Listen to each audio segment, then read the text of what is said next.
Good afternoon. I'm Matthew Spaulding, Associate Vice President and Dean for Hillsdale College here in Washington, D.C. Thank you for coming on a busy week, both immediately today and the events here in town, for this important talk by a friend of ours. The college was founded in 1844 to perpetuate through sound learning, civil and religious freedom, and intelligent piety.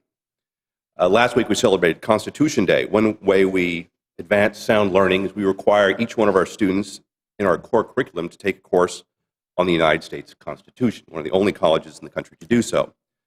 But of course, that sound education is something that's not just for our students, but for all American citizens. We do online courses in which over 1 million enrollees so far have taken those courses, the core of which is a course on the United States Constitution. One of the important things we teach in that course is a proper understanding of the branches of the United States government. The Declaration of Independence rests the sovereignty in the people, and that power is then delegated through the Constitution to 3 branches of government, not just one, each having unique powers delegated to them. The courts should not make law or execute it, but should adjudicate it. It's a policy of the government on vital questions to always turn to the court. As Lincoln famously said, we have turned over our rule to that eminent tribunal. So here are 3 months after 2 major Supreme Court decisions, in a better position to assess the meaning of those decisions. What do they tell us about the court's thinking, or lack thereof, or about the court's jurisprudence, or lack thereof? Do these decisions, in particular the Obergefell decision, present a new and ever more extravagant conception of judicial supremacy? The quote that is used for the topic of today's lecture. We have a good friend and scholar who's going to discuss this topic. He will be introduced formally by a current student of ours. Evan Mellinson is a junior from Long Beach, California. She's an American Studies major at Hillsdale and is currently interning with the United States Capitol Historical Society. And on Hillsdale's campus, she is a resident assistant and member of Pi Beta Phi sorority.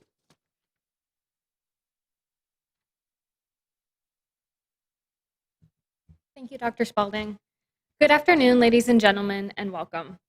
Matthew Franck is director of the William E. and Carol G. Simon Center on Religion and the Constitution at Witherspoon Institute. He is a professor emeritus at Radford University, where he taught constitutional law, American politics, and political philosophy, and a visitor lecturer in politics at Princeton University. Dr. Franck is the author of Against the Imperial Judiciary, the Supreme Court versus the Sovereignty of the People, and the forthcoming Strict Scrutiny, Sense and Nonsense on the Supreme Court. He has written for numerous newspapers and journals, including the Washington Post, First Things, National Review, and the Claremont Review on Books, and is a regular blogger on the NRO's Bench Memos page. Please join me in welcoming Dr. Matthew Franck.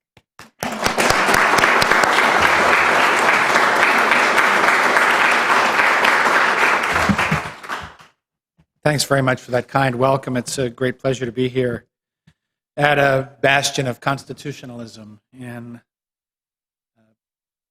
a place that doesn't see much of it, Washington, D.C. My title, as indicated, is An Extravagant Conception of Judicial Supremacy, Rescuing the Constitution from the Supreme Court. Of the 76 cases decided in the October 2014 term of the Supreme Court, 2 stood out from its final week as garnering the most attention. King versus Burwell, on the Obama administration's decision to extend the Affordable Care Act's subsidies and mandates to states where there is a health insurance exchange created not by the state, but by the federal government, and Obergefell versus Hodges, in which the court held that the 14th Amendment requires states to grant marriage licenses to same-sex couples. Each decision elicited very sharp dissents in which the justices in the minority pointedly argued that the majority had overstepped the proper boundaries of judicial power. But so far, so normal. Such a charge leveled in a dissent is actually not all that unusual in the modern Supreme Court, but then neither is it unusual for the charge to be a just one. In King, Justice Scalia, in high dudgeon as only he can be, complained that by reading the ACA as though exchange created by the state could also mean exchanges created by the Secretary of Health and Human Services, the court's opinion by Chief Justice Roberts, quote, both aggrandizes judicial power and encourages congressional lassitude by making a choice that should be made by Congress. Yet Obergefell, which I'll talk about today, presents us with an instance of judicial aggrandizement on a much grander scale. And not just because its impact on the institution of marriage is devastating, nor because of its fallout for family, for religious liberty, or for the foundations of a free society. What I want to highlight is a peculiar brazenness about the decision. The sheer boldness of the pretense that the Constitution guarantees the right of same-sex marriage is breathtaking. And the blundering incompetence of Justice Kennedy's majority opinion, which almost defies analysis because it answers to no legal norms or categories, is infuriating. But there's more. Obergefell arrived after a struggle of nearly 20 years' duration, in which the defenders of marriage saw it coming and took active, determined, indeed unprecedented steps to prevent it. In the mid-1990s, state judges in Hawaii and Alaska first began to flirt with the idea of imposing same-sex marriage in their jurisdictions as a requirement of their state constitutions. This prompted the first wave of state constitutional amendments and the passage of the Defense of Marriage Act in Congress in 1996, an effort to forestall a domino effect should one or more states be toppled by their own activist judges. When the first state fell, Massachusetts, in 2003, these efforts were redoubled, with a large number of states amending their constitutions at the polls the following year. Same-sex marriage advocates, while hardly scornful of democratic institutions wherever they could be persuaded, relied heavily on activist courts because their cause was, in most places, unpopular. Marriage defenders, on the other hand, justifiably mistrustful of legal elites populating the courts, tried to head them off by democratic means. California, of course, was the hinge of the struggle. When the state Supreme Court redefined marriage in 2008 on a pretext that the California Constitution required it, the people of the state succeeded in just a few months in passing Proposition 8 to undo that decision by amending the Constitution. But the sequel was Judge Vaughn Walker's lawless farce of a trial in district court of Prop 8's federal constitutional merits. His preposterous ruling was affirmed by a panel of the Ninth Circuit, which changed all the reasoning. Then came the strange spectacle of the Supreme Court ruling in 2013 that the citizens who had successfully amended California's Constitution had no standing on appeal to defend their handiwork, which oddly enough left in place Judge Walker's ruling, a result that no lawyer in America has yet adequately explained. The same day as that ruling, in Hollingsworth versus Perry, the Supreme Court wrongly struck down one of the two key provisions of dogma in the Windsor case, United States versus Windsor. Windsor, in turn, was taken as a green light, notwithstanding assurances in the opinion that it shouldn't be, by lower court judges, that they should begin to follow Judge Walker's lead and strike down state laws protecting marriage as a union of a man and a woman. Now, the purpose of this quick tour of probably familiar history to this audience is to remind you that over the last 2 decades, there has been consistent rule following by the defenders of marriage, conforming to democratic and constitutional norms, and just as consistent rule breaking by state and later federal judges at the behest of same-sex marriage advocates, violating one legal and constitutional norm after another wherever they were unable to achieve their object democratically, which was most of the country.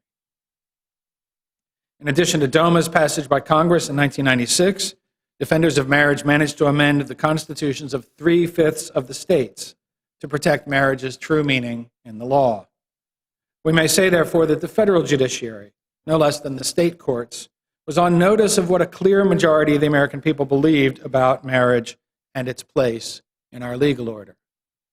Yet this availed the people nothing. Our judicial elites have been impatient for this social change. Culturally, the captives of a classic rent-seeking interest group and dismissive of constitutional niceties like the people's right to make the laws, either directly or through their elected representatives, 5 justices of the Supreme Court have now attempted to shut down the democratic process with a lie about the meaning of the Constitution for the sake of a lie about the meaning of marriage. In one grimly fascinating respect, then, fascinating in the same way as watching a train wreck in slow motion, our recent experience, culminating in Obergefell, is worse than the experience that resulted in Roe versus Wade. Aside from a small number of interested court watchers, that case stole upon a largely unsuspecting country in 1973. Almost all the furor over Roe has followed the ruling over the last 42 years, and it is fair to say that the justices who decided it probably had no idea of the firestorm they were touching off. Not so this time. The justices who decided Obergefell this June had 2 decades' notice that the American people were really paying attention to this issue, that they really care about it and are seriously divided about it, and that many clearly foresaw, dreaded, and used their legitimate democratic power to head off what eventually came to pass. Now, whether the 5 justices who made up the bare majority in the case get away with it is entirely up to us. But just as unprecedented as the majority's brazen usurpation, committed in bold defiance of 20 years' worth of warnings, is the call to arms for the American people to resist the decision. Issued by whom? By the 4 dissenters in Obergefell. In my 30 years of studying, writing about, and teaching the subject of constitutional jurisprudence, I have never read anything like those 4 dissents, with the possible exception of the 2 dissents in the Dred Scott case of 1857. The dissenters in Obergefell directly attack not just the reasoning or result, but the legitimacy of the majority's decision. They should be considered as inviting their fellow citizens to resist it. The Chief Justice sets the tone, writing that the justices in the majority have engaged in his words, an act of will, not of legal judgment, stealing the issue from the people. His words again. He asks, just who do we think we are? It's a very good question. There's much more in this vein in the Chief's opinion, which should be widely read, but I want to notice something else more subtle that he does. It's customary for dissenters not to refer to the author of the majority opinion by name, but instead to refer to what the court says in its opinion. This is actually to show respect by treating the author of the majority as speaking in the court's own institutional voice. The use of the expression the court may be alternated with the majority just to relieve the monotony, but in the typical case, nothing more is meant by the 2 expressions, the majority and the court. Yet in Obergefell, there's a marked imbalance in the use of these expressions. Roberts refers only 7 or 8 times to the justices in the majority as the court, and he always does so when speaking of what they've done. They've stopped the debate, they've invalidated the law, they've done this, they've done that. When he describes what they say, the reasoning in the published opinion of the court, Roberts consistently says that the majority says this or that thing. He does this 66 times in a dissent of 29 pages. This is in itself a clear indication that for Roberts, the opinion of the majority is simply not to be dignified with the honorable title, opinion of the court. It lacks the constitutional legitimacy such a description would indicate. His fellow dissenters follow suit. Like Roberts, the other 3 dissenters who all wrote their own individual opinions, usually joined by one another, like Roberts, they prefer the majority when referring to the reasons and arguments offered in that opinion. They do this about 40 times collectively in their combined 35 pages, compared to a roughly 10 times, mostly in Scalia's opinion actually, that they refer to the court. It's as though the 4 dissenters had agreed among themselves beforehand or while drafting to refrain as much as possible from the usual references to the court saying this or that thing, in order to indicate their shared view that the ruling is not the legitimate law of the land as a pronouncement of the court, but is the mere opinion of, a phrase they use very many times, a bare majority of, a phrase that appears more than once, 5 unelected lawyers. It's their way of saying that this is not law, but raw politics. Now, I actually want to focus more closely on something else the Chief says in his eloquent dissent when he writes this: "Nowhere is the majority's extravagant conception of judicial supremacy more evident than in its description and dismissal of the public debate regarding same-sex marriage. Now we're in striking distance of the greatest constitutional problem we face today, the problem of judicial supremacy. Many people use this phrase and know it describes a problem, but I want to try and achieve some clarity on the problem. I wonder, for instance, what Chief Justice Roberts himself means by judicial supremacy. I can think of 3 possible meanings for the phrase, and for the Hillsdale students in the room, there will be a quiz at the end. First, the supreme authority of the federal judiciary to decide any important political or social question confronting the country, whether the Constitution authentically addresses it or not, but the judges will, of course, say that it does.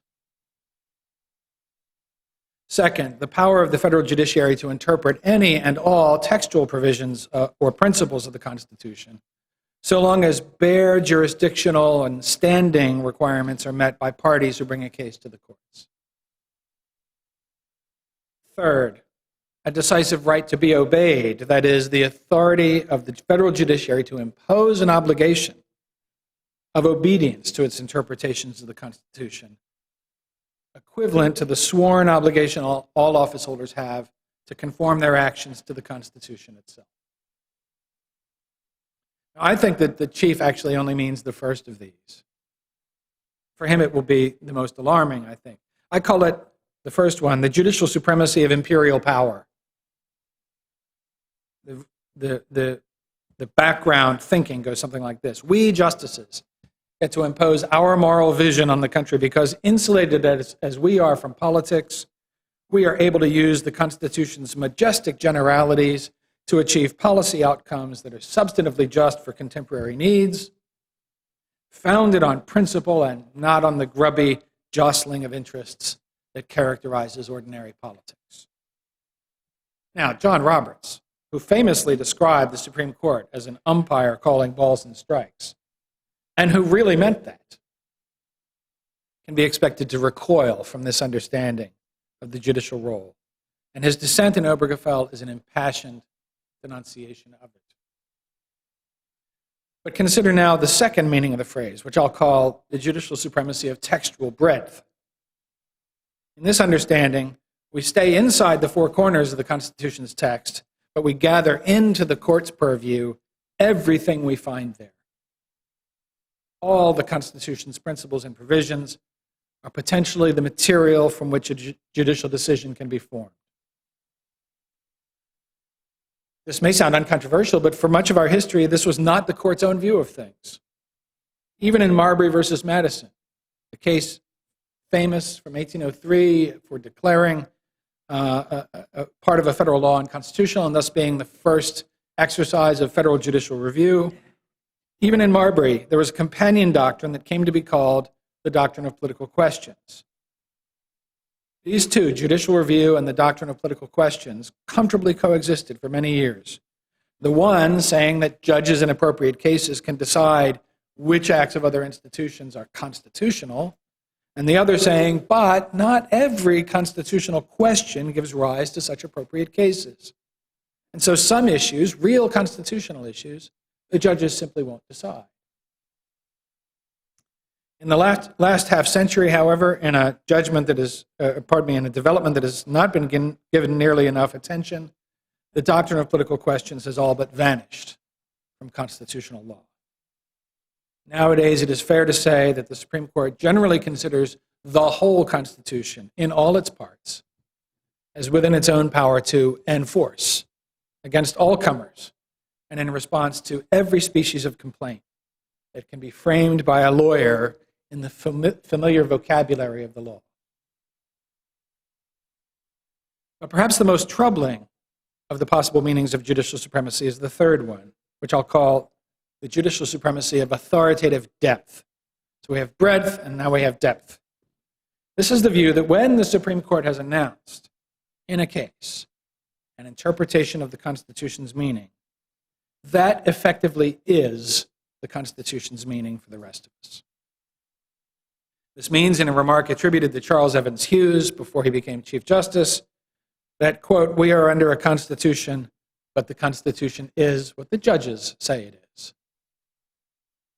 Hence, all other citizens, but particularly those who serve in public office, federal or state, are obliged to conform their actions to what the Supreme Court justices, or at least 5 of them, tell them the Constitution means. Since all public officials in the U.S. take an oath of office in which they swear to uphold the Constitution, the judicial supremacy of authoritative depth can be taken to mean that actually all public officials take an oath to uphold whatever the Supreme Court may say the Constitution is. The justices of the court, on the other hand, are not even oath-bound to follow their own precedents, but may overturn them if they disagree with them. That is, the court is always right, except when 5 of the current justices decide it has been wrong. It follows that the Supreme Court is a kind of ongoing constitutional convention, authorized to alter and amend the real Constitution, which essentially exists only in their opinions and nowhere else, whereas the rest of us sit at their feet to learn what the Constitution may yet become. Now, if this seems somehow not quite right to you, you're making progress. Today, this understanding of judicial supremacy is virtual dogma in America's law schools.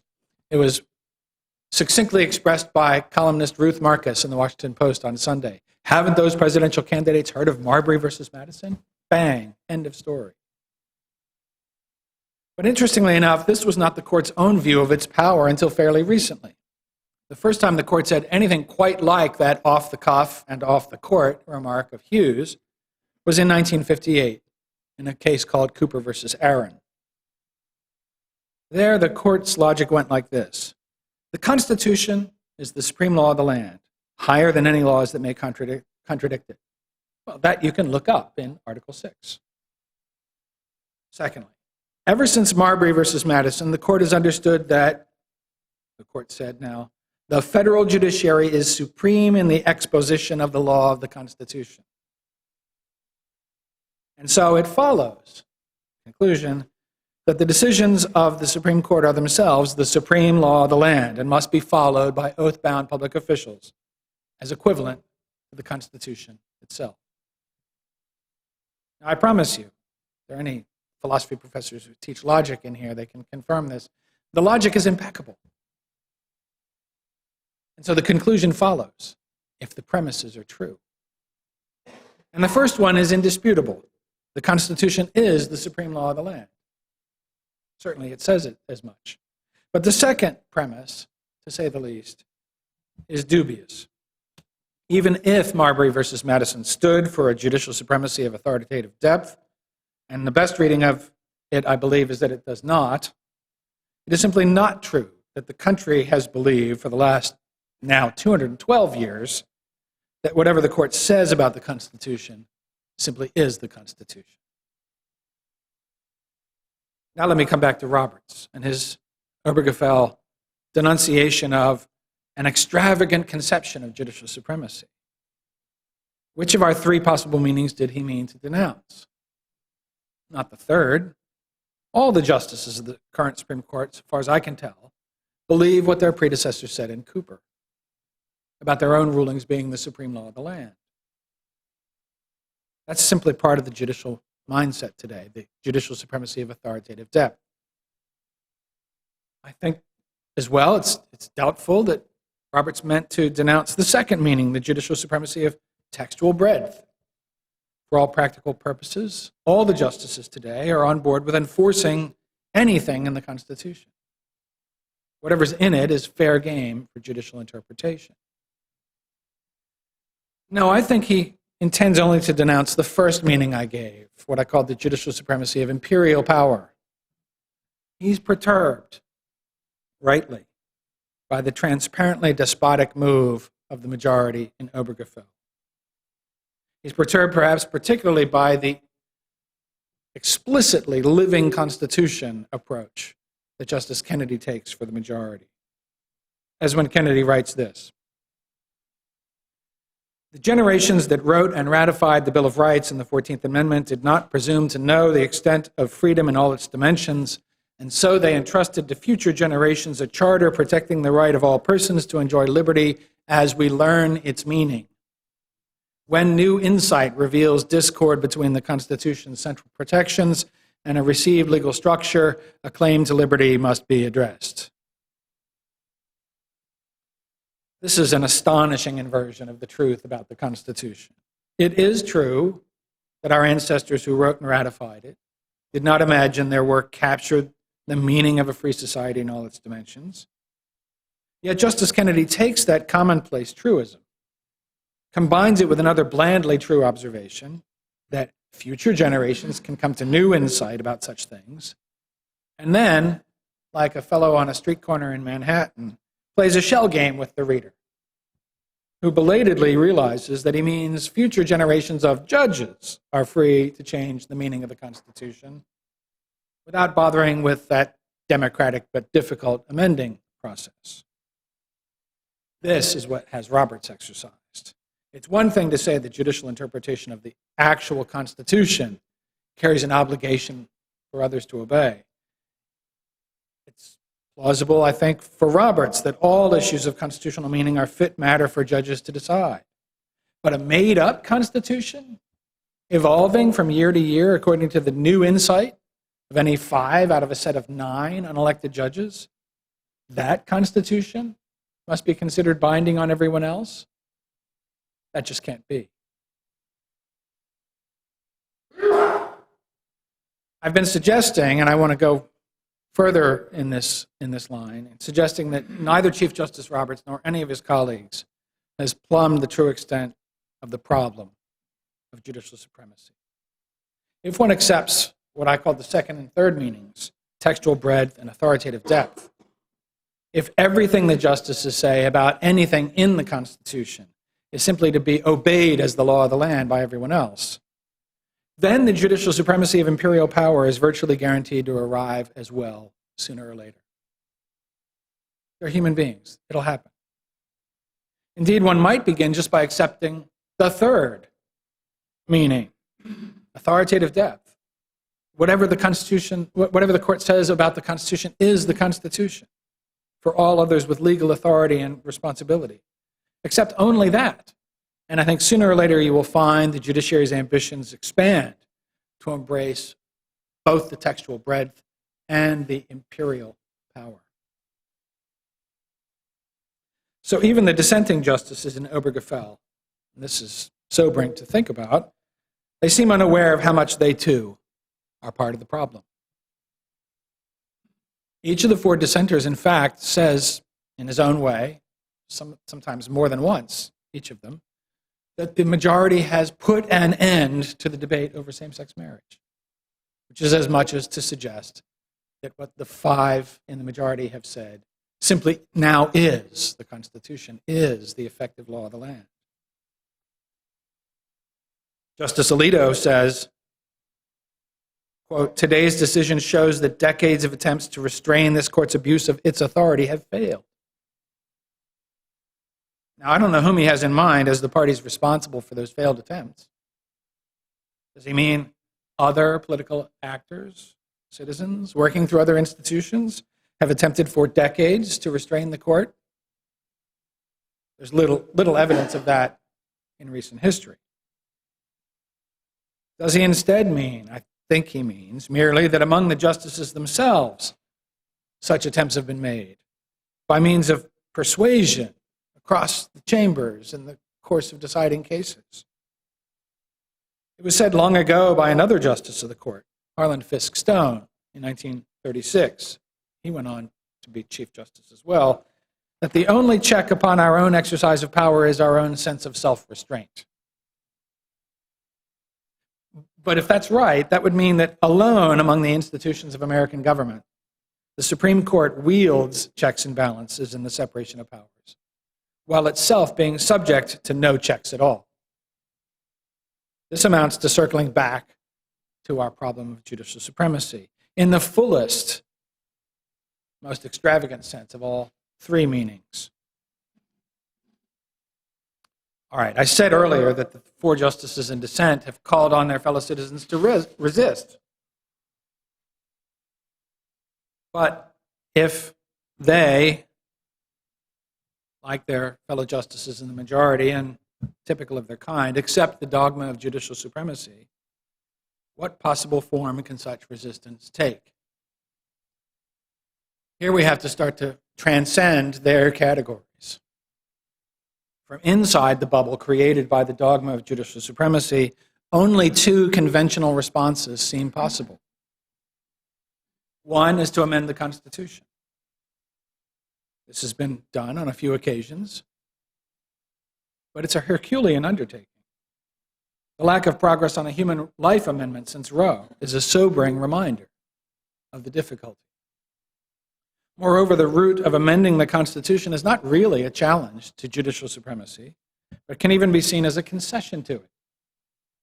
An admission that because we cannot wrest the Constitution we already have from the control of the courts, all that's left for us to do is to change the future Constitution and cross our fingers and hope that they won't abuse that too. The other conventional response is simply to promise to appoint better justices in future. We've heard this from current candidates for the presidency. I'll appoint justices who will get the Constitution right and not abuse their authority. Now, this would be an altogether good thing, to have justices who would never dream of doing what was done in Obergefell. And better still, to have justices willing to overturn that unconstitutional ruling when presented with an opportunity. But how to present them with the opportunity? Are there active steps that might be taken now or in the near future to challenge judicial supremacy itself and its latest unholy fruits? I think there are. First of all, it will take more than the personal courage of county clerks like Kim Davis of Rowan County, Kentucky. It will take determined leadership by a presidential administration and members of Congress. These are the only rivals in the same weight class as the Supreme Court. Second, it will take rhetorical leadership. Princeton political scientist Keith Whittington, in a 2007 book titled The Political Foundations of Judicial Supremacy, notes that judicial supremacy, which cannot be inferred, Whittington understands, from the Constitution in some uncontroversial way, has in fact been constructed over the course of our history, not only by the justices of the court, but by presidents and members of Congress who have found it politically advantageous to hand over ownership of all constitutional issues to the judges. But at various times, this myth, Whittington's word, has been called into question by strong presidents, such as Jefferson, Jackson, Lincoln, to a lesser extent, FDR and Reagan. But Abraham Lincoln is our true model here.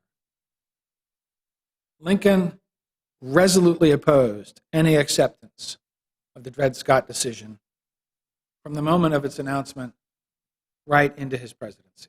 He said the decision has to be accepted as governing the actual parties to the case, but not taken as a rule for the decision of other public officials charged with upholding the Constitution as they understood it.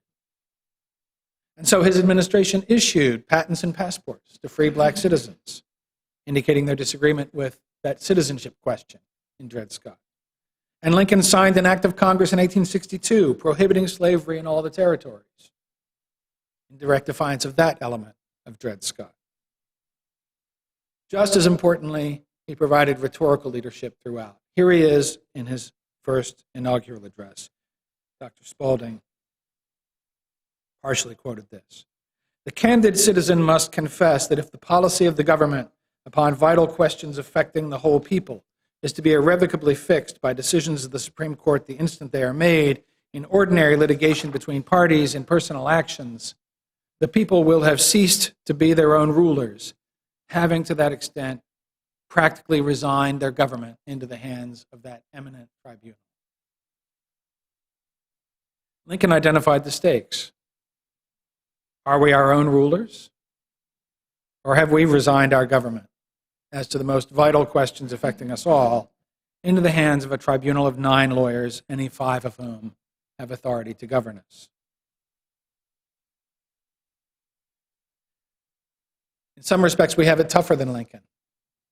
In his day, the dogma of judicial supremacy was not so universally embraced as today. It was a full century after Dred Scott before the court itself announced the dogma as its own understanding in Cooper. What changed in the meantime? And is there anything we can do about the grip of the dogma on the American mind?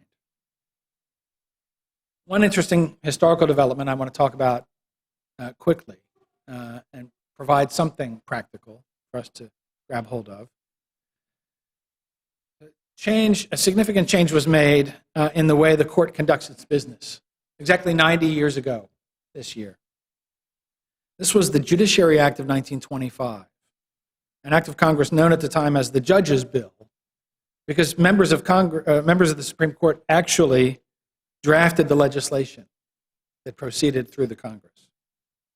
The 1925 Act revolutionized the life of the Supreme Court and contributed greatly to its enlarged and exalted role in the life of the nation. Briefly, the story goes like this.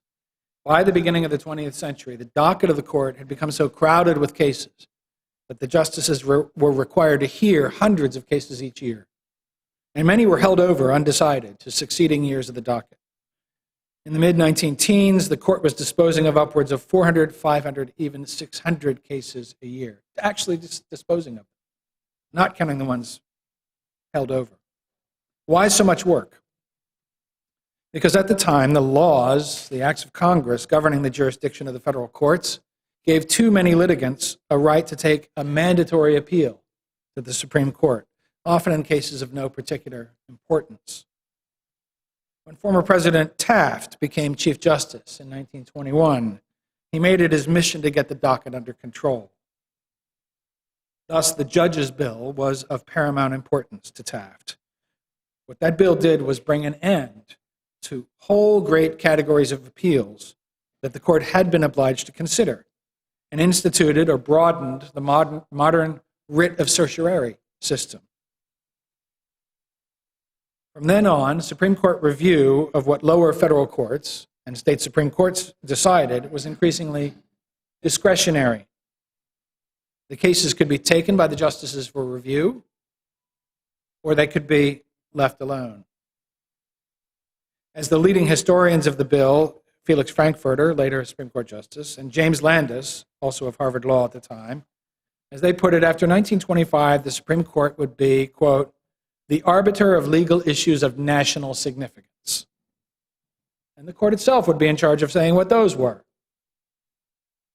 This in itself was a watershed moment in the growth of judicial supremacy. The court did get control of its docket. In the 1931 term, for instance, they decided 262 cases. Sounds like a lot today, but it was quite a reduction. Over time, the court's control of its docket was made more and more discretionary. The most recent legislation of any significance here was a bill in 1988 that eliminated almost all remaining mandatory appeals. The late Chief Justice Rehnquist persuaded his colleagues that in screening for grants of certiorari, they should be more stringent and reduce their workload. It's never, of course, hard to persuade people to reduce their workload.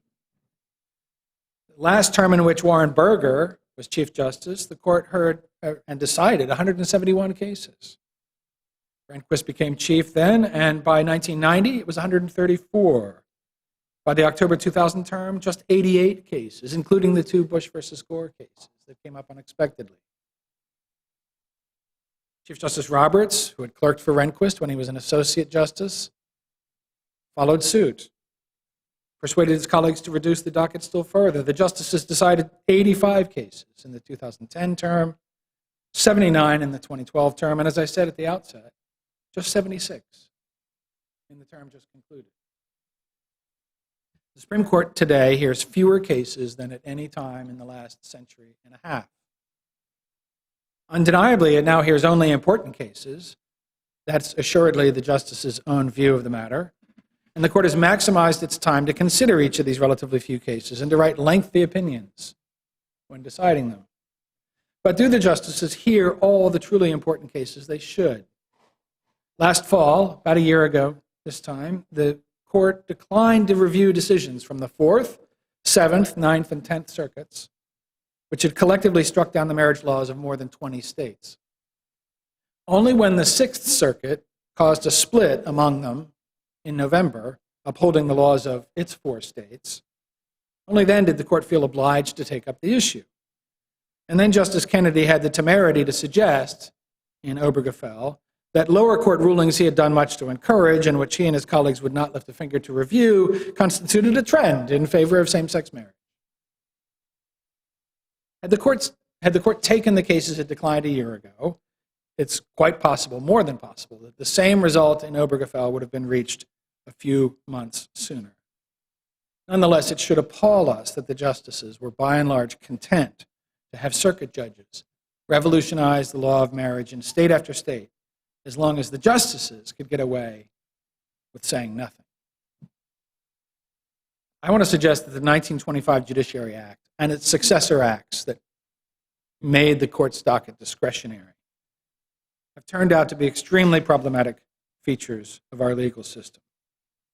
The wholly discretionary control of the court's docket by its justices has enabled them to impose their will on the country with a minimum of effort, relying on lower courts to do much of their dirty work. One feature preserved from earlier days in the 1925 Act, but which is now gone in subsequent reforms, could be fruitfully revived. The original Judges' Bill preserved a state's right of appeal with mandatory review by the Supreme Court when a state law was declared contrary to the federal Constitution by a federal appeals court. That should be restored with no power of summary dismissal or affirmance. The justices should be required to place cases on the docket, to receive briefs from the parties and from friends of the court, to hear oral argument, and to publish the reasons for their decisions in signed opinions. Moreover, to be still more mischievous, while such cases are pending, the adverse judgments of lower federal courts that held state laws unconstitutional could be automatically stayed in any class of cases that Congress chooses to identify, so that the laws continue in force unless and until the Supreme Court affirms the adverse judgment after full consideration. Still more mischief could be achieved by making the justices consider each case from each state individually, with consolidation of similar cases for joint argument and decision ruled out of order. All of these suggestions are squarely within the power of Congress to enact, as plenary authority over the lower courts and capacious regulatory authority over the appeals court, of the appellate process of Supreme Court decision-making. If these strictures had been in place, what would have been the result in our recent string of high-handed marriage rulings? First of all, none of the federal court judgments against state marriage laws would have gone into effect until such time as the Supreme Court rendered a final judgment. Fully 25 or more cases, each perhaps to be considered separately, could have landed almost simultaneously on the court's docket. None of the state's marriage laws would have ceased to operate until each state's case was heard and decided by the highest court in the land. And no state would have had its opportunity to be heard in that court foreclosed by the justice's decision in the case of any other state. There's no question that the Supreme Court could hear twice or even 3 times as many fully argued cases as it hears in a typical year today. A generation ago, it heard more than twice as many. What I'm suggesting, though, is not mere mischief and busy work for the Supreme Court.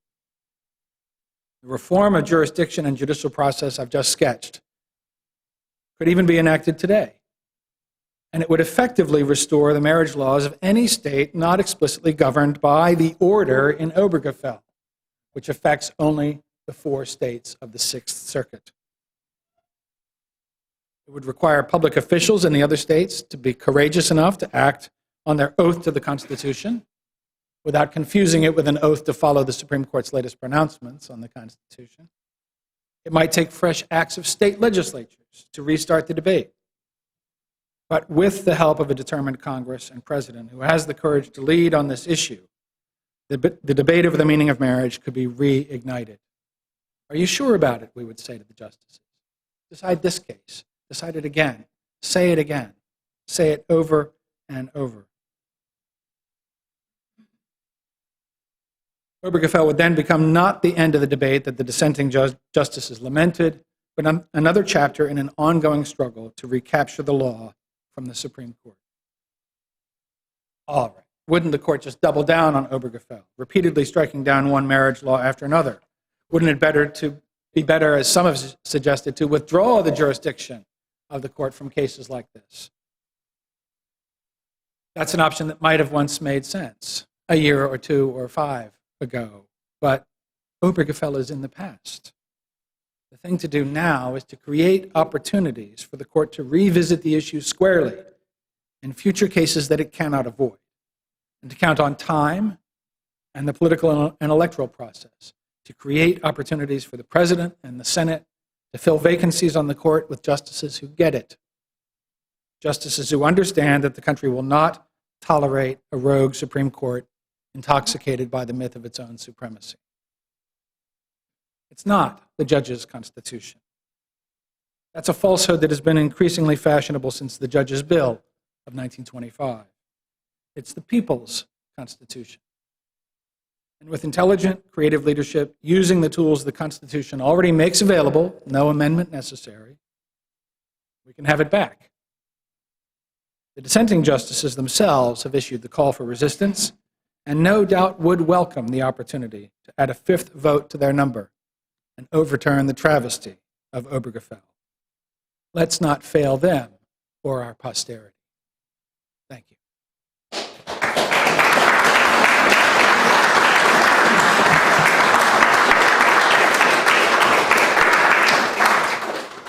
We have a few minutes for a couple of questions. We have some in there with the microphone. Question right here.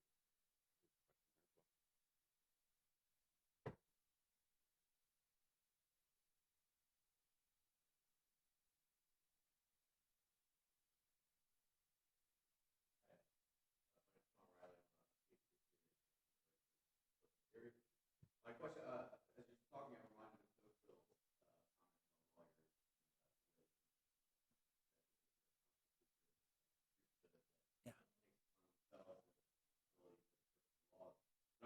Lawyers love that passage in Tocqueville. I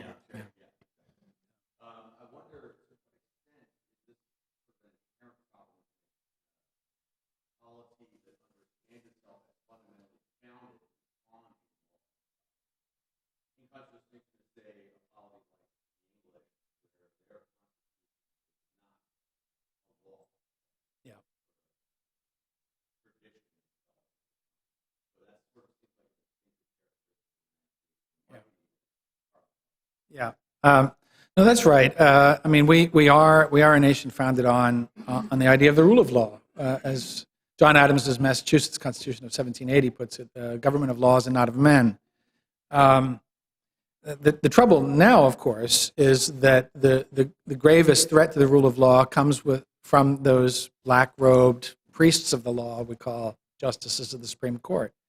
Tocqueville was right about many things, but his observations on the Supreme Court, in my opinion, left a lot to be desired. The very first article I ever published as a scholar took him to task for advocating a view of the Supreme Court as a set of statesmen who set about, seeking the public good through the shaping of the law. No, statesmanship is for the political branches. The law, the formal technicalities of the law are for judges and lawyers to fight over.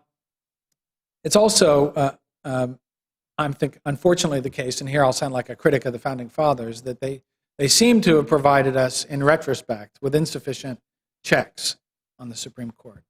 It's clear that judicial review, though not judicial supremacy, was contemplated by the framers of the Constitution.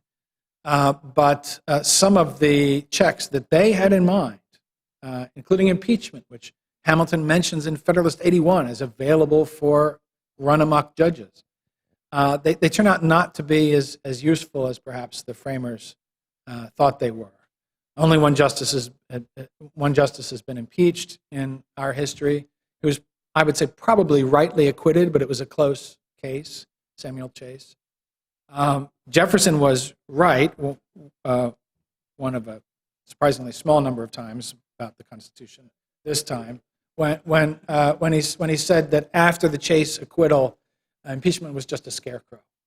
Okay, so it turns out that a prediction that seemed to be false for at least 3/4 of a century, Brutus's prediction that the Supreme Court would assume imperial dimensions, it came to be true in the 20th century.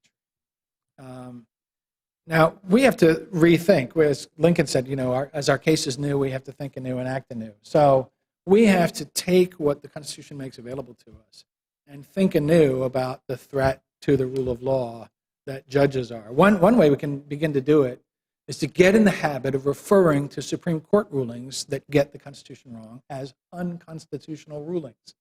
You ever notice that we easily and readily say that an act of Congress or an act of a state legislature is unconstitutional, that a high-handed imperial president has done something unconstitutional, but we almost never say, as we should, that a Supreme Court ruling is unconstitutional. We should. That would be thing one to start on.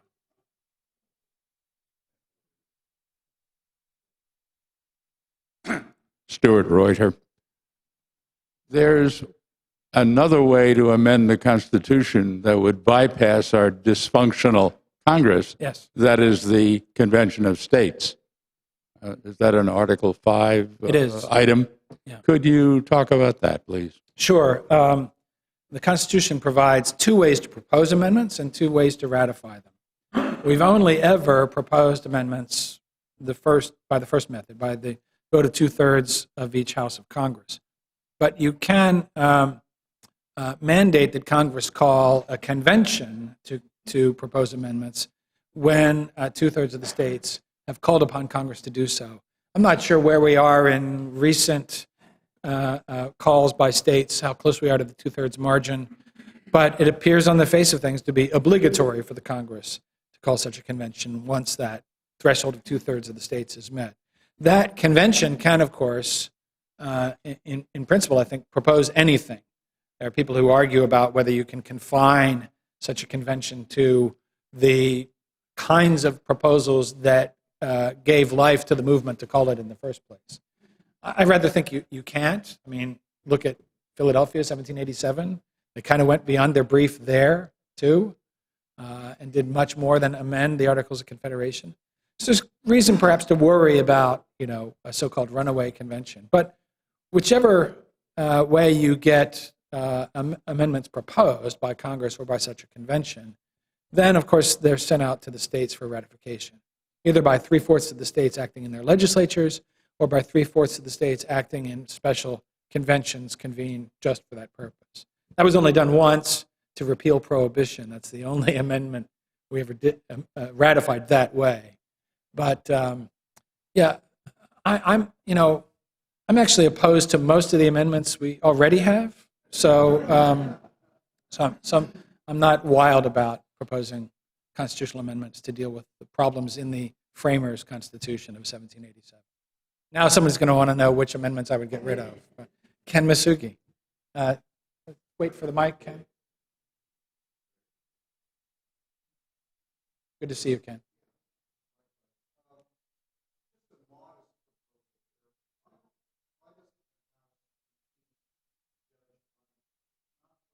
Oh, yeah.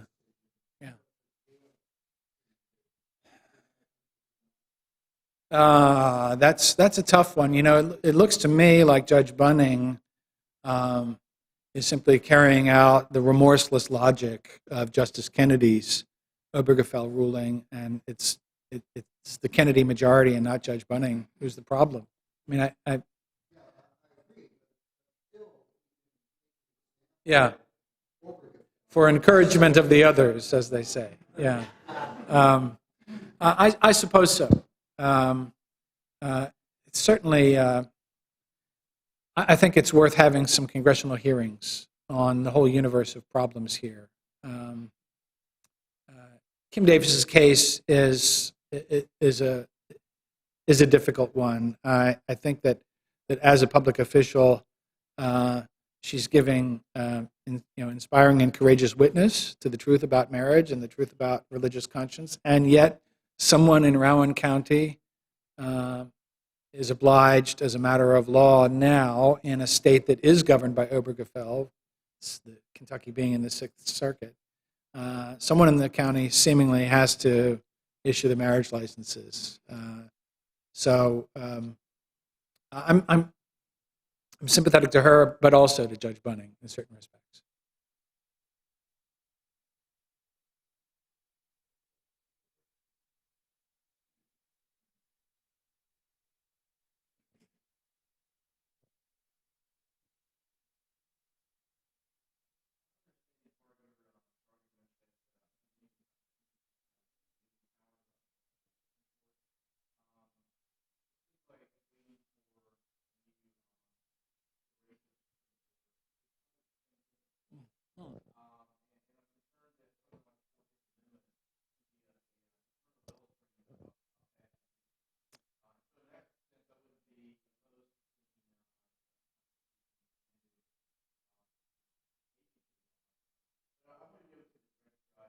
Sure.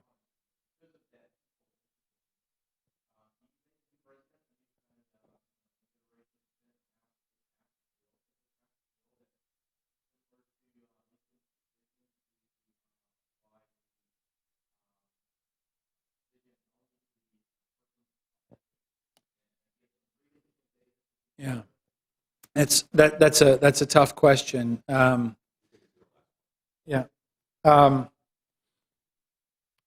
it's going to take some creativity. I actually left out a short portion of my prepared lecture to save time, but one of the difficulties here is that in Dred Scott, as Lincoln said in his first inaugural address, it was a personal action. That is, it was a lawsuit between private parties, putative slave and putative slave owner, who were suing one. They were in a lawsuit struggling over the slave's claim of freedom, and federal law was implicated in the case. That is, part of the slave's case rested upon grounds in the Missouri Compromise Act of 1820. Now, the court struck down the Missouri Compromise, but as Lincoln said, we can consider the case's impact as confined to those parties of the case, and we don't have to consider it as governing other parties. Here's the difference today. The parties in Obergefell include public officials of 4 states who are effectively enjoined to grant same-sex marriage licenses.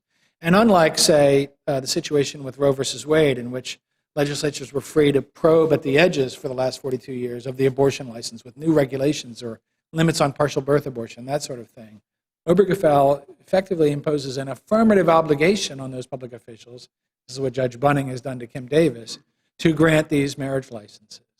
It's actually, in its sort of wicked simplicity, an even tougher nut to crack than the one that Lincoln faced with Dred Scott. But we have to think it through.